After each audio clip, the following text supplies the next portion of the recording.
Good morning. Today is the Sabbath day. It's also Fast Sunday, which means that we are fasting, which means that we don't eat for 2 meals or 24 hours. And I already have a headache, so that's not good. I wanted to show you, I am checking on my tie-dye that I did yesterday. Remember how last week I wanted to do tie-dye, but then I ran out of time? Well, this week I did it, and at this one I kind of did like a rose pattern, or I tried to do a rose pattern, and I left it to dry overnight. Let's see how it turned out. Oh, got some more white patches than I was expecting. Okay, that's pretty cool. And this is on a shirt that I can actually wear. I did another one of this shirt where I tried to make like an earth pattern to make it look like the earth in space. But it didn't really turn out very circular. And also I got the shirt very, very wet. So the colors bled a lot. So you can't really see the shapes of the countries, unfortunately. But I like this one. This one was completely dry when I dyed it, which I think is why we've got some more crisp colors, which I like. So we're just gonna let that dry a little bit more before hanging it up and then washing it. The Sabbath is a day of rest. It's the day of the week that we take to rest from our labors. Now, something I've been thinking about this week is how rest, like the world thinks of rest, is like, oh, sitting on the couch chilling, watching some YouTube or Netflix. And I realized that is actually not technically resting your brain. Like, if I were to tell you, hey, rest your eyes, what would you do? You wouldn't go boing and like watch more things. That's not resting your eyes. That's using them. Same thing with your brain. So rest your brain. You're not going to stimulate it with entertainment. That's brain stimulation, not rest. Sure, it can be relaxing and fun, entertaining, but it's not restful. So today we're going to focus on resting, which means taking a break, taking a step back, refocusing on what it is I'm trying to accomplish generally in life. First up on the restfulness of today, writing Grandma a letter, and it's cool because it's on red paper, but I'm using a gold Sharpie, and so I think it looks neat. But it's something that I've been meaning to do, and I keep putting it off. But today, you know what? I have time, and I'm going to set aside time and ponder and think about it and do it. So, yeah. Yes. I'm going to do some makeup. I really only do makeup about once a week for church, and this church is 2 days before Valentine's Day, so I have some makeup. I feel like I don't have that much makeup. It all fits in this cute little bag that was actually gifted to me by a roommate of mine. I never start with foundation because I don't like having liquid all over my face, but I do like makeup. So I just kind of hope that my skin's clear enough that it looks like I'm wearing foundation. Going based off of what I'm wearing, we're gonna go for like a pink kind of theme today. And luckily I have a whole little palette of pink. I don't really know brands of makeup very well. I just usually go with whatever looks good but is cheap. I'm going to take the skin color, well, it's my skin color, and I'm just gonna put it all over this area. You see how it's making it look more flat? We're gonna fix it later. Some people like do the whole eye and then go to the other side and do the whole eye, but I can't do that because I like to do all of one color, so I'm done with that color, especially since my applicator tools are my fingers. So then we take the light pink and we put it all over the actual eyeball. I'm just touching my eyeball through the lid here. This is kind of sounding like a tutorial. And it's not a tutorial, this is just how I do my makeup. And then once we have that very slight pink, we take the dark pink. And you gotta kind of go easy with this one because it's very pigmented. And you just do it just right on the outside. It's gonna look a little bit like somebody punched you in the face, but it's okay. I actually do have one makeup brush. It looks like that. Given to me by the same roommate who gifted me the bag. I think she noticed that like I liked doing makeup but didn't have a lot of makeup. She also gifted me a smoky eye palette, now that I'm thinking about it. She had a lot of makeup. What I'm doing right now is I'm taking the brush and dipping it in the light brown. I want to get real precise.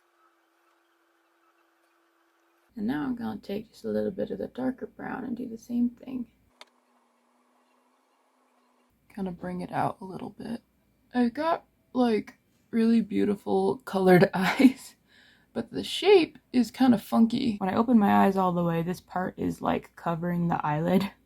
So when I do makeup, I tend to go really, really big with the color because I know that I'm just gonna open my eyes and it's gonna be really subtle looking. I'm kind of blend it out. Blend, blend, blend, blend, blend. And then once we're here, we just take a little bit of the sparkly one. I keep like alternating fingers because I don't want to mix colors. I realize it's hard to do makeup on yourself while you're explaining how you're doing it. So props to beauty gurus. I have this tiny comb which I like to use to brush my eyebrows. It's not really necessary, but it feels nice. Nice and smooth. Nice and easy. Once I do that, I take the brown pencil. We just do very, very light. Not very much. If you do too much, my brows are a shape where it looks funky.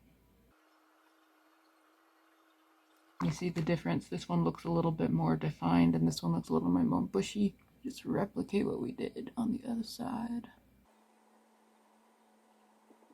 Nice. Before I do the eyeliner, just put a little bit of Aquaphor on the lips to prep them because they are dry.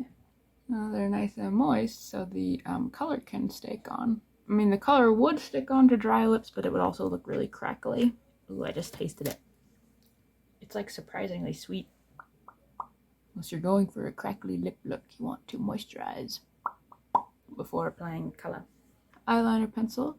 You can see it is a little bit dull, so we're just gonna sharpen it up. That's more like it. I always rest my elbow on a surface when I'm doing this for some stability. People are like, don't stretch out your eyelids, it's bad for your eyes, you're gonna get wrinkles. And I'm like, it's fine.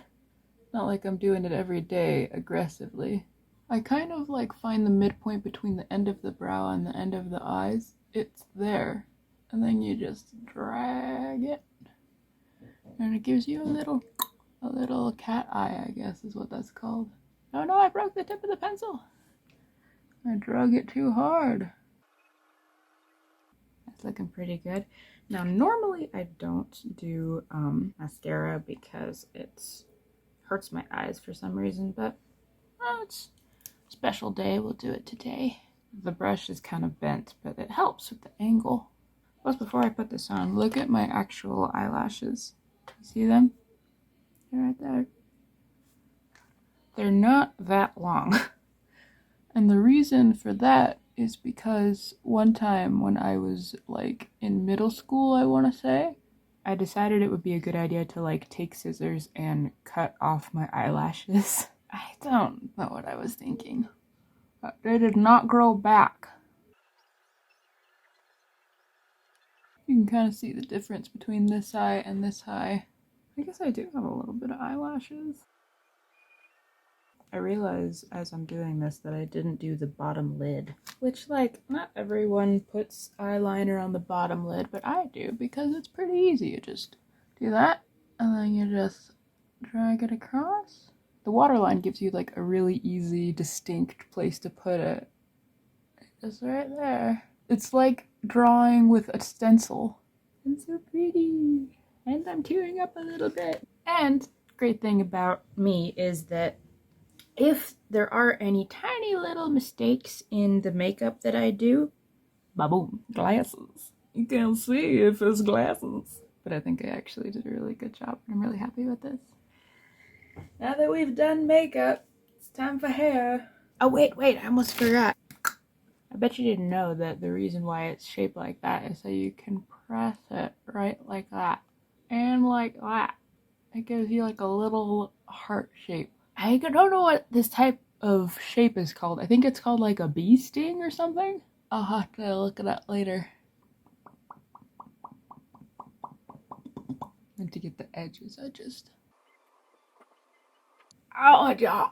Ow, ow, ow, ow. I opened my jaw a little bit too wide there. My jaw is kind of fun because on this side, you can actually see in the shape of my face, this side of my face is taller than this side of my face, and this side of my jaw is just silent. But this side of my jaw, every time I move it, it clicks. Like every time I open or shut my jaw, it clicks. I don't know if you'll be able to hear it. Listen.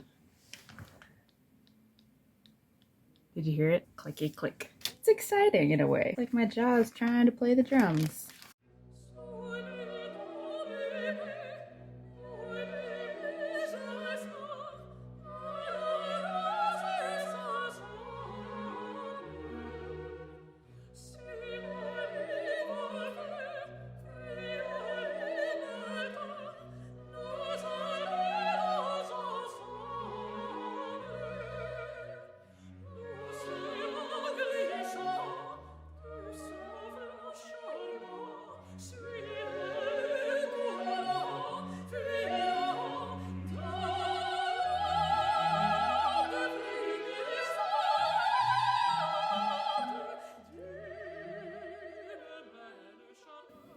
Perfect. So once it's dry enough, just kind of brush it. Brush it all forward. This is going somewhere. Nice and even. And then you just do this. Oh. And then and then you find where the part is. Usually it's kind of on the right side. Again, this side of the face is longer and this side is shorter, so it's like tilted. Find the shape that it wants to be. You could spend, another hour and a half like actually curling it, but ain't nobody got time for that.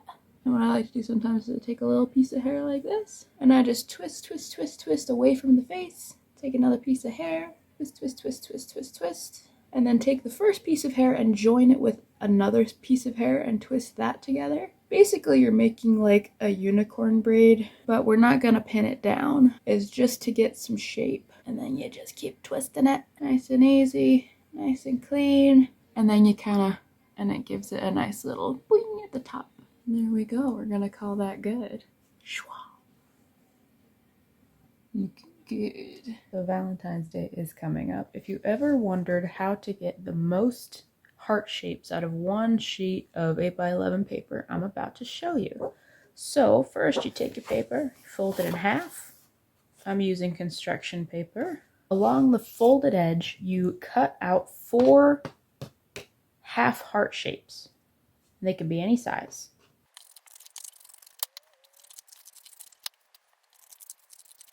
Like that. And then you open it up and with the corner of the paper, fold it diagonal so that you have something that looks like this. And then just cut so it's a round shape. Do that on all 4 corners. Once you've done that, the last step is to take these side pieces and go ahead and fold them right in half. And you're just going to cut out a heart shape. Make sure to cut on the folded edge. And ba-boom, that's how you get 10 hearts out of 1 sheet of paper. Now just do that 2 more times. Now I chose these colors, blue, yellow, green, because I feel like they are very friendly colors, and these are Valentines for friends. Friendship! This is good information to have. So recently it has come to our attention that this door behind me is a little bit hard to open. Not really sure why. I think it's because there was an earthquake that shifted the door frame. So let's give it a go. Here's the door.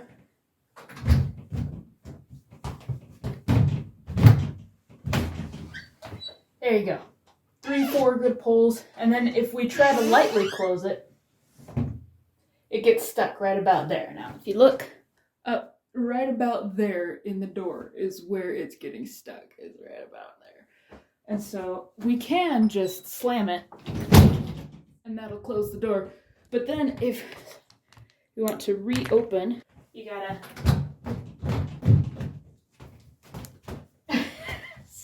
I got this. There we go. Woo! So that's That's how you open the door. So I just got off the phone with my family. That's another thing that I'm doing to rest, to come back to center, if you will. And it's been a good day. It's been very restful. As soon as my roommate and her boyfriend are done cooking, they've been going at it, I'm gonna go and make some dinner. Oh, honey, honey.